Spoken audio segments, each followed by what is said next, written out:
Okay, so magandang araw sa inyo lahat. At meron akong isi-share sa inyo na tungkol dito sa ating gagawing assemble para dito sa ating electric fan.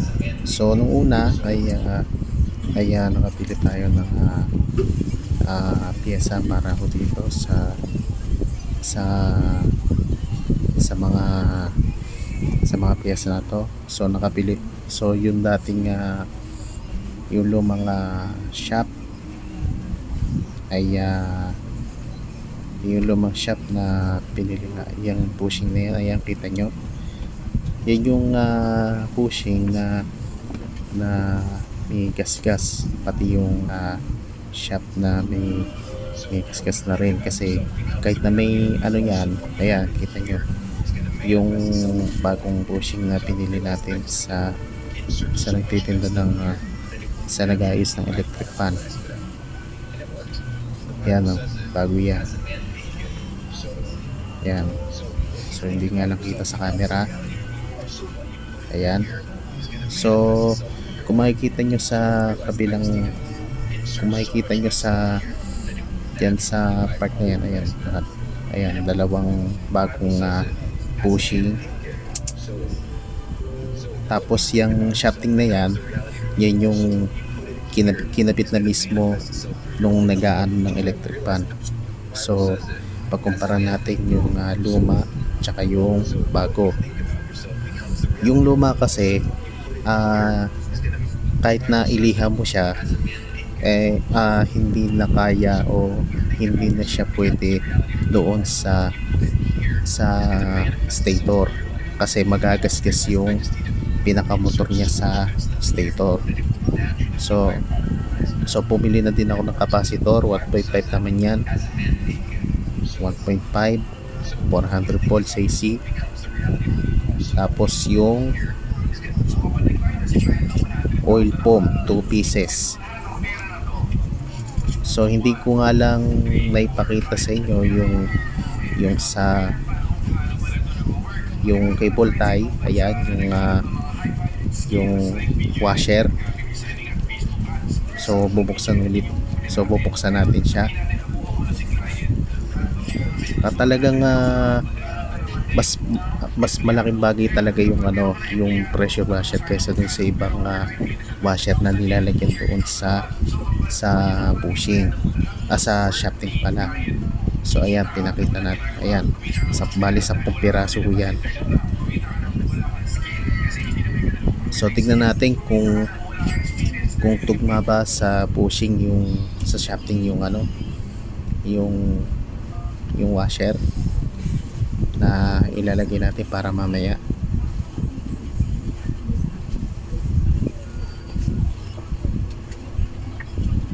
Yan.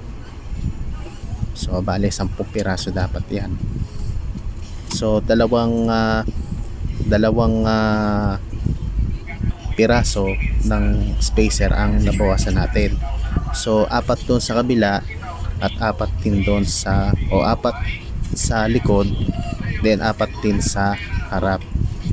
So dapat hindi mag-uuga yung bushing at yung pinaka shafting niya. So ayan, yung motor ay hindi naman masyado naputol yung windings niya, kasi yung paglagay ng stator ay kailangan dahan-dahan lang, kasi maselang yung pinaka rewindings niyan sa mismong motor. Ayan. So naka-tape lang yan, pero wala pang cable tie yan. So lalagyan natin. So bago natin lagyan ng cable tie ay itetest muna natin kung may naputol na mga windings, kasi mahirap kasing ibalik yan kapag kapag yan ay maselan siyang maselan kasi siya maselan yung kanyang pagkakagawa, yung pagkakapit. Kasi pag once namin napiktal dyan sa shop, sa stator na yan, yung sa windings, mapipilitan talaga na bumili ng panibagong motor. Kaya lang kasi minsan mga boss talagang talagang magre-rewind kasi sila ng motor, mali-mali pa yung mga nakukuha nila na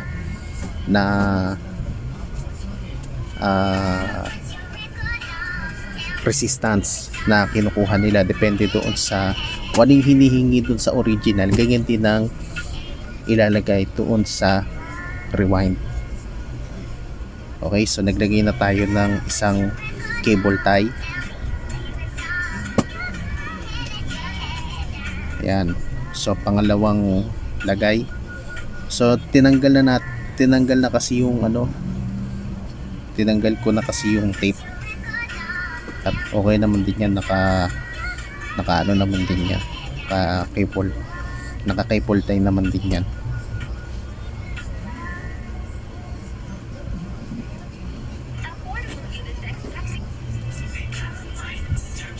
Yan,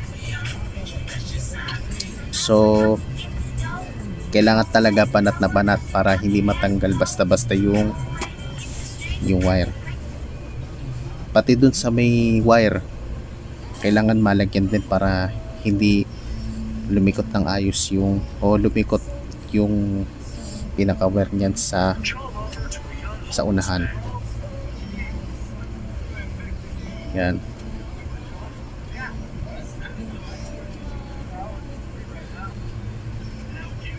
So kailangan talaga iangat yung motor para hindi magasgas at matanggal yung pinakano niya. Okay, so tignan natin kung na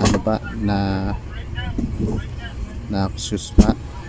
Yan, so kailangan talaga may papel o kaya panyo. Tignan natin kung naputol.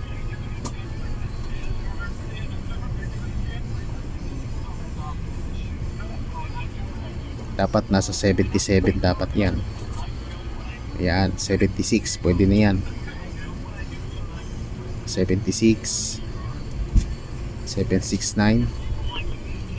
Okay, so yung common yan ay green, at yung ang pinaka common kasi niyan is green at black. Yung black kasi yan yung pinakalagayan sa capacitor. Okay,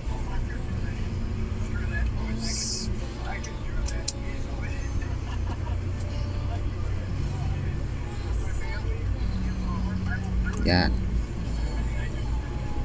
So kailangan banat na banat talaga. Tingnan natin kung may naputol. Okay, okay naman siya. Yung sa capacitor. Next, yung sa green at black. Yung green ay common, pero yung ibang yung selector na 1, 2, 3 ay pwede naman din siyang so i-pass forward natin. Tingnan natin kung may mga naputol ba. Wala naman. So kalimitan kasi sa mga electric fan, sa mga motor, hindi talaga hindi natin masasabi kung alin doon yung pinaka linya at kung alin doon yung pinaka common niya dun sa selector. So putulin lang natin yung pinaka cable tie. Yan.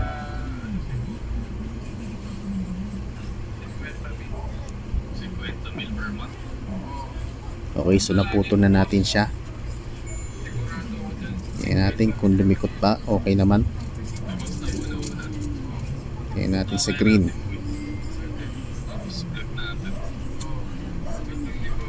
Yan. Ayan yung pinakabati ng electric fan. Okay, so sa paglalagay ay kailangan maingat ang paglalagay sa stator, kasi kung hindi ka maingat sa paglalagay ng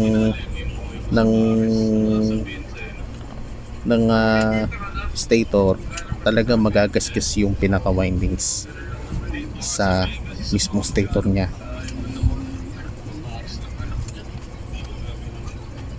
Kumbaga maraming ano yan, kumbaga maraming mga tanso na nakalagay doon sa mismong stator niya.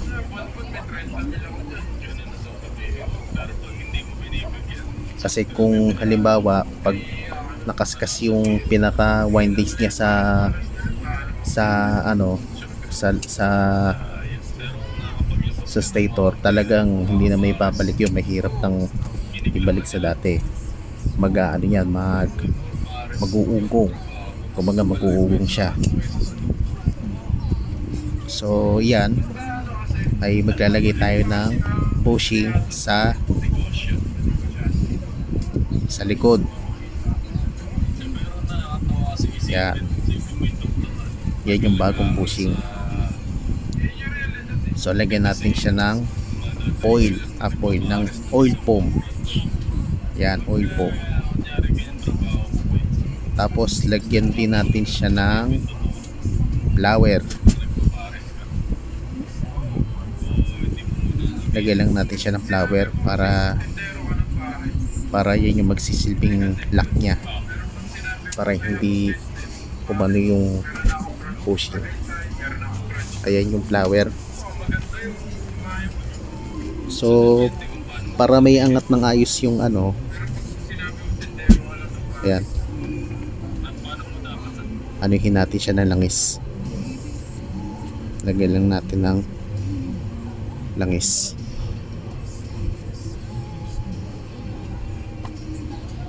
Ayan, ubusin lang natin yan.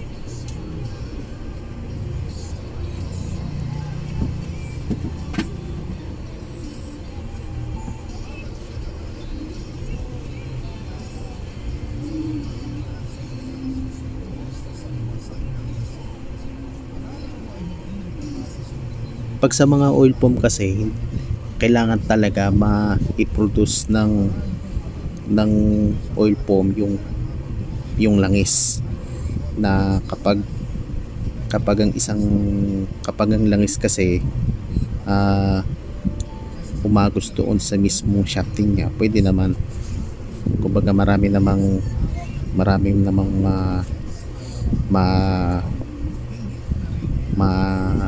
tatag dito, maanuhan.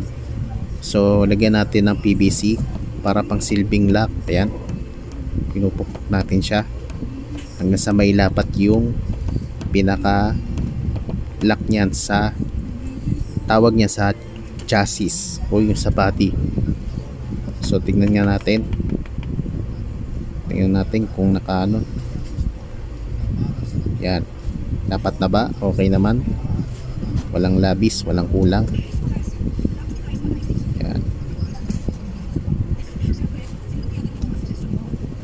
kailangan talaga yung may fast forward natin.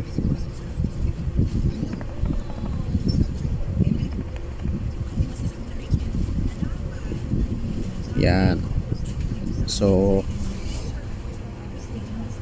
lapat na lapat siya, hindi na siya yung kumbaga pupupukin na lang ng screw yung mismong pinakalak niya. Kasi pag pinupuk ng screw yung pinakalak niya, masisira yung lock,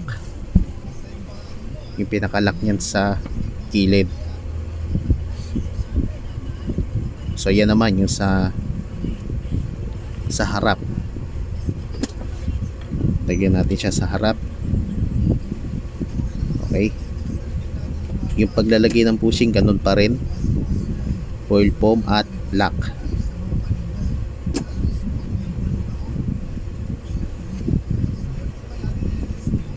At may sira pa yung ating foam, at yan bago naman.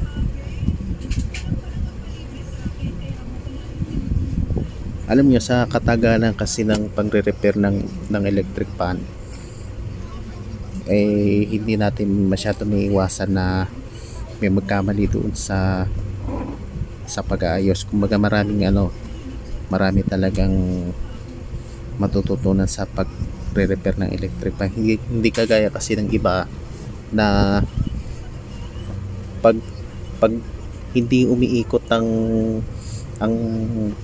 mismong bushing niya o yung shafting, ang ginagawa kasi niya, nilalagyan lang ng langis para pagka inanuhan, pagtiyagaan na lang daw na paikutin yung pinaka mismong hélice niya, tapos kinabukasan hindi naman maiikot ng ayos, di wala din, iinit lalo yung motor, kasi may hihirapan ng motor pagka na hindi umiikot ng ayos yung motor, kaya nahihirap yung electric fan pala, kaya yung motor nahihirapan sa pag-control sa shafting.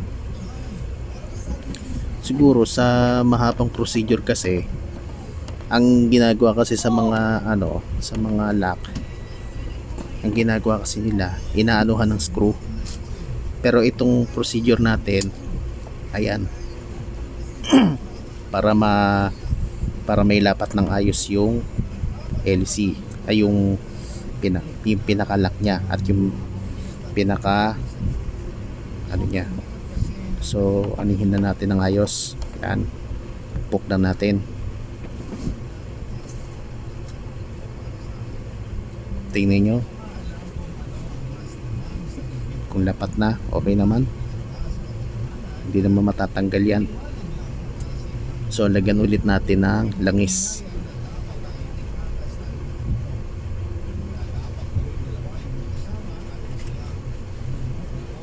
Antaman lang kasi pag naglagay ka ng langis, hindi naman talaga yan, pusa lang siya aagos doon sa shop.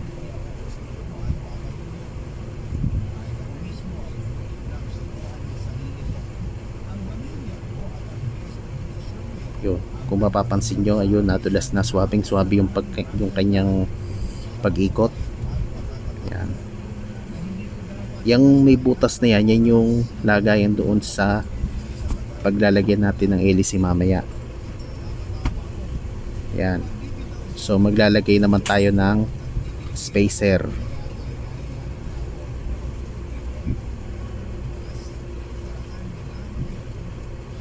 Medyo madali lang naman ang ng spacer, paglagay. So magbabawas tayo ng 2 spacer pa, kasi yung spacer na may 5 cm na yan, bumili tayo sa nakabili tayo doon sa nagagawa ng electric fan. Okay, so tingnan natin kung tugma naman.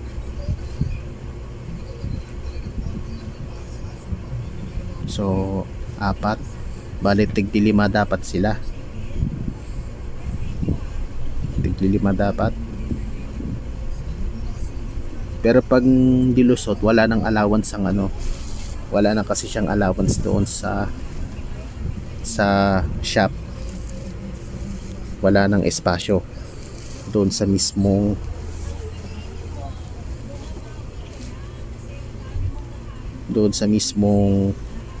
niya. Okay, so pwede na natin siyang ilagay sa chassis, front and back. Tingnan natin yung pagkakalagay. So ayan, so pass forward natin.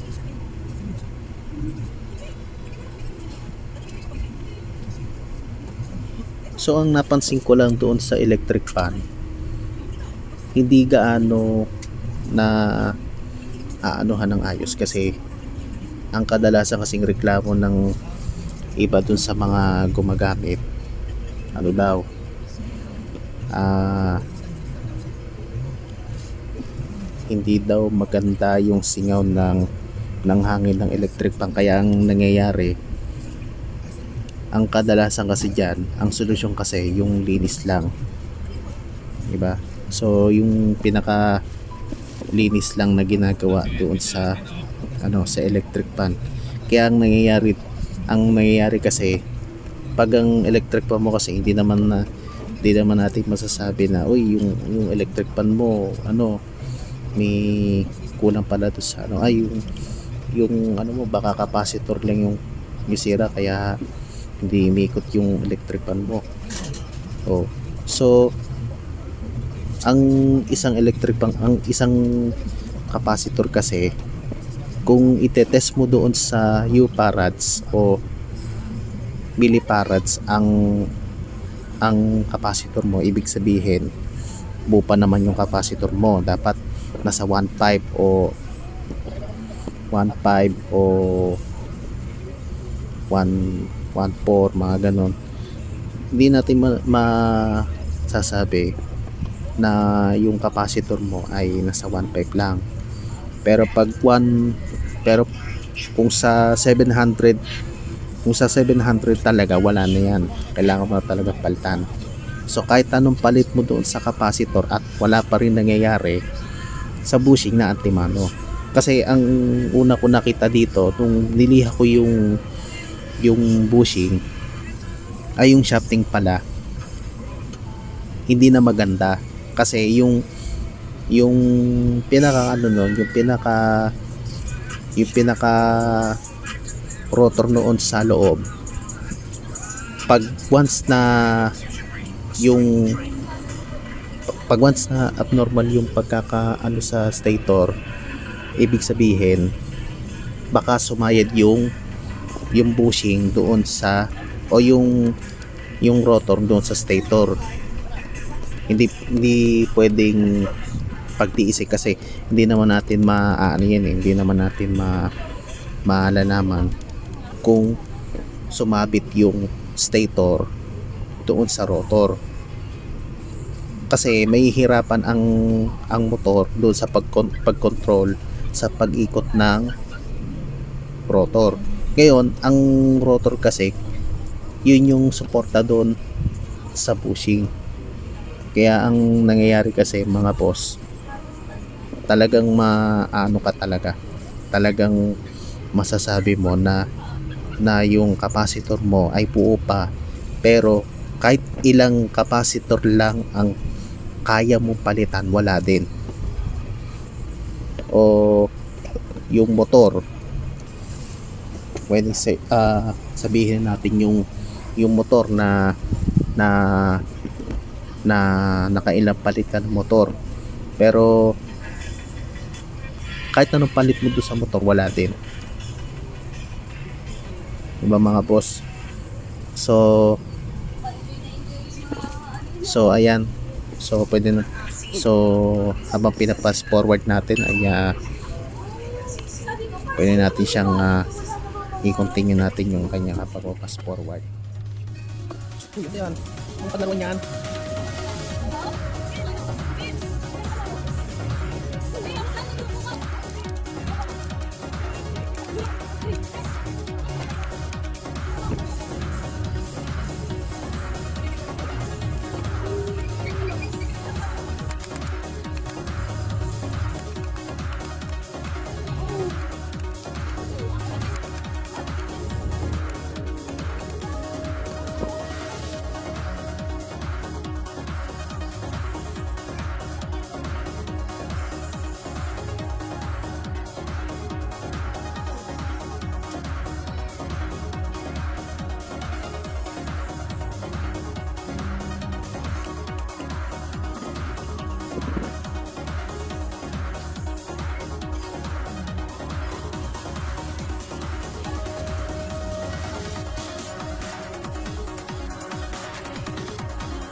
Yan, so matapos nating i-assemble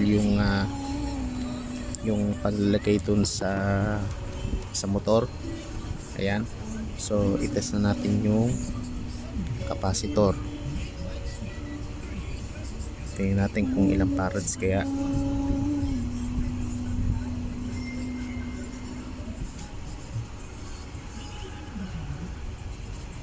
Yung nasa capacitor, nasa 1.5 yun, 1.4. Ayan, so kabilaan yun, 1.4 pa rin.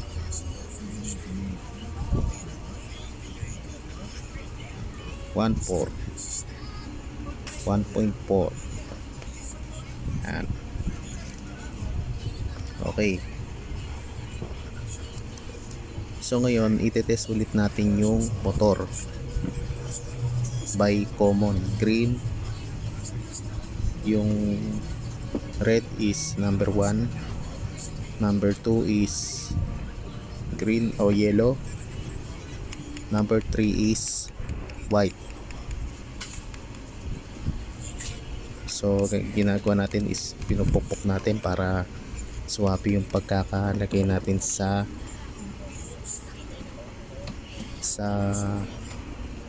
shop. Yan.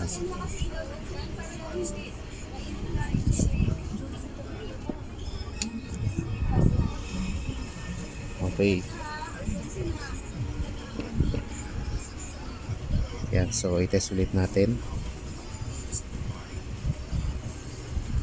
Green.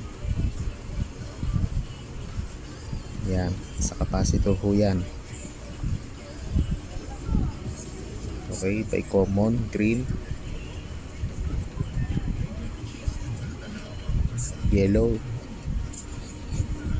Okay, number 1 yan, yung kulay red. Tapos yung kulay white, yan, number 3, number 1 and number 2. Okay naman, walang putol.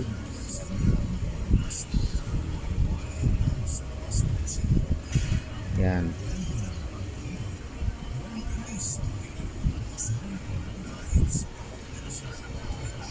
So walang putol yung ginawa natin. Okay, so fast forward natin at yan ay hinihinang natin yung capacitor na ilalagay para testing doon sa motor.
alam ko kapag hindi ka nagsasabi ng totoo.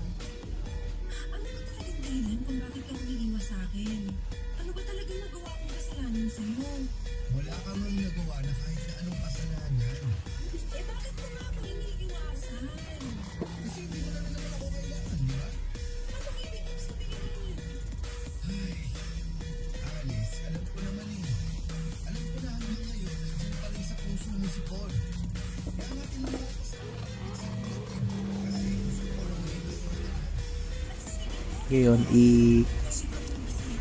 i-set na natin siya sa 220 volts. So, i-rerekta natin yung motor sa 220, yung green, tsaka yung red, blue, o white. Yung white kasi, number 3 po yan. So, ngayon, i-rerekta natin sa 220.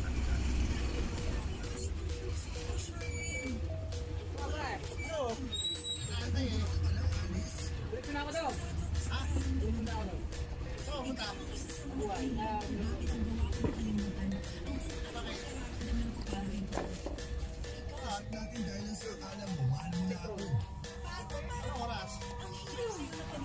So, naka-ready na rin yung saksakan.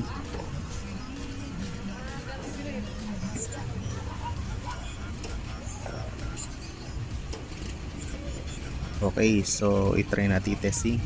Pala. Okay. Number 3, ayan. So, isaksak na pala. Okay na siya. Yun. Ayan. So, umokay na. Approve naman yung ginawa natin. Ayan, so umuokay na siya. Hindi siya yung gaanong sobrang ganit na ganit. So yung kulay white, yan natin isaksak natin yung kulay red. Okay. Okay na okay siya.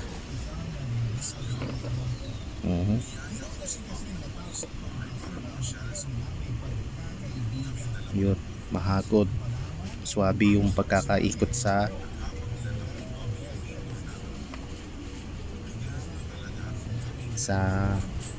motor.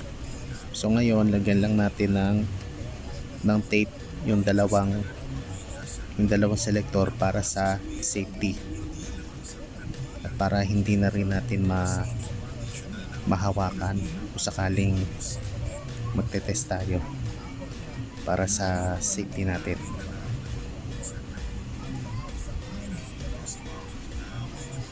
So dalawang parts yan. Number 2 okay lang na kahit na hindi na anuhin, naandar naman yan, kahit hindi na paandar rin yan, okay lang basta umaandar lang.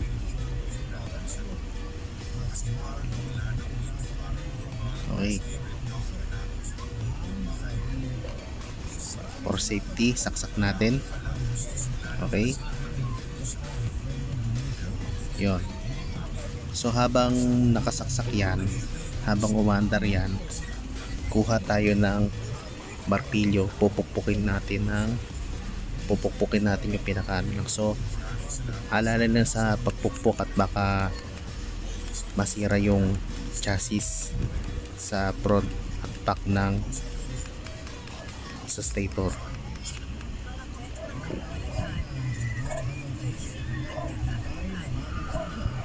So habang umaandar yan, ayan, pinupukpok natin. Yan. So kung hindi kaya na anuhin, kung walang kakayahan sa pagre-repair ng electric fan, huwag kagayahin. Yan. Alalay lang, wag basta malakas.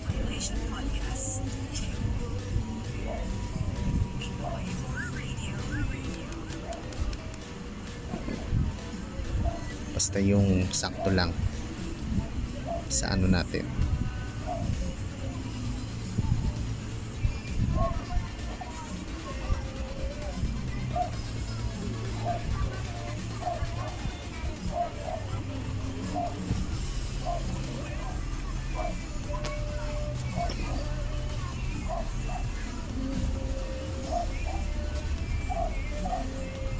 Okay, for the preparation of the assembly para sa electric pa natin. So number 2, hindi nakaangat. So pwede naman din yan. Yan.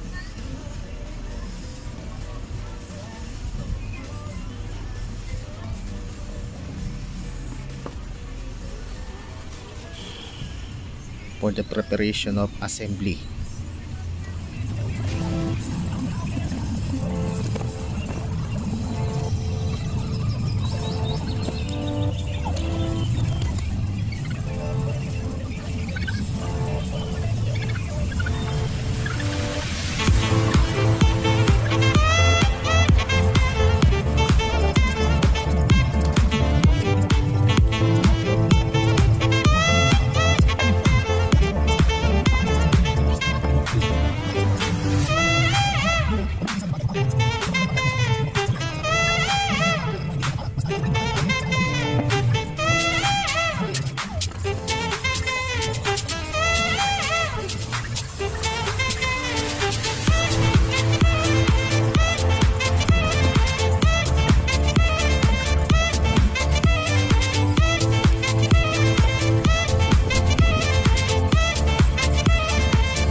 Magbabalik ang Barangay Love Stories.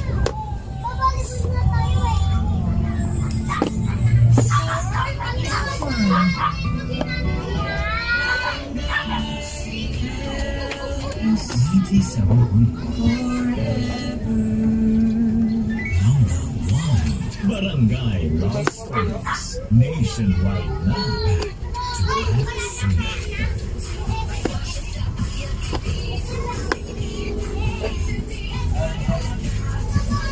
Swabe. Swabe na siya. Tested on Choco Drink and Lakas.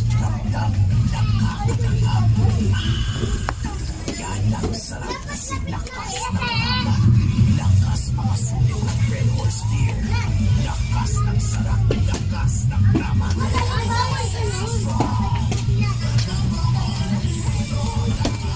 Drink response sa lakas ng sarap at tama.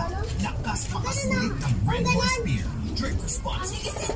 Taga Valenzuela! Free ka ba? Stress pa ka sa mga pinito mo. Tara! Tama na!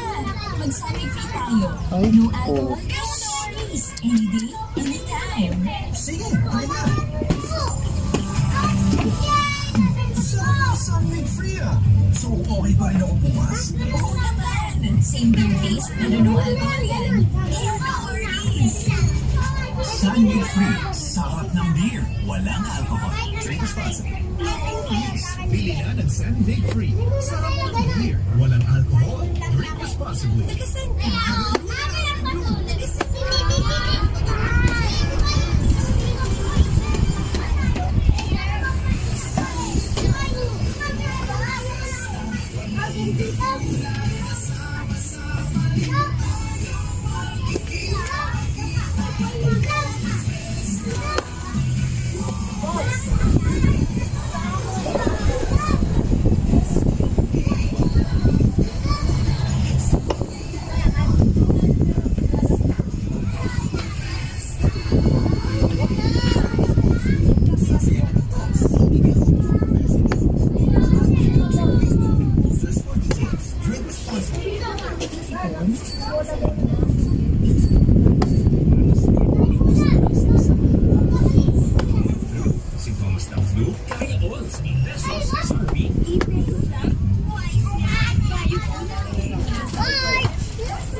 Iwan ako rito.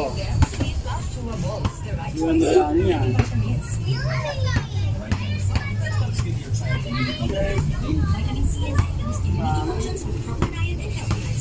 Celine Plus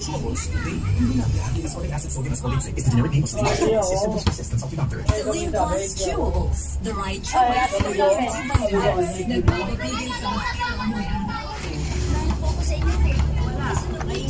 Pero niya may tali, para wala bang pag-ibig. Kaya boss biya, kan? Ha?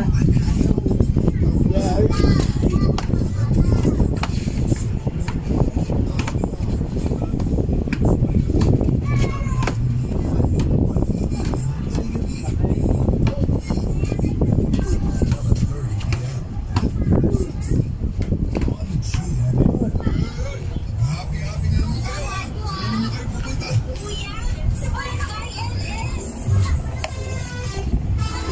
Saan naman kayo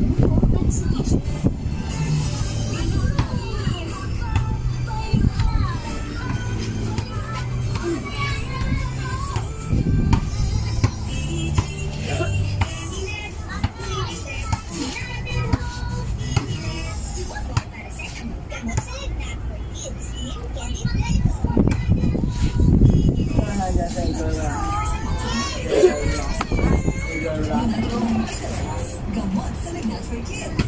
Kaya,